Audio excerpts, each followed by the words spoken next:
Okay, so this is a deficit deadlift. To start with, all you're gonna do is you're gonna grab yourself something that you can stand on. I recommend like a 25 bumper plate or a couple of plates and just stack them up.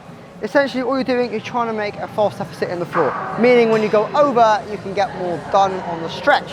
From here, in terms of where you hold it, I like to use my hands on the first knurling, and I'm gonna go from here. All right, so go with me. You're gonna go chest up, set your shoulders, tighten your core, pick up to start with. From here, we're going to focus on straight leg.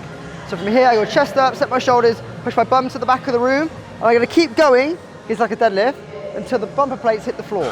Straight legs.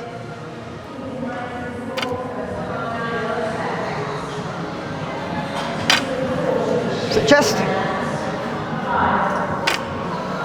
Most important thing with this one is you don't let your back take the weight, so you don't want to back it up from here. Essentially, it's bum out, bum in.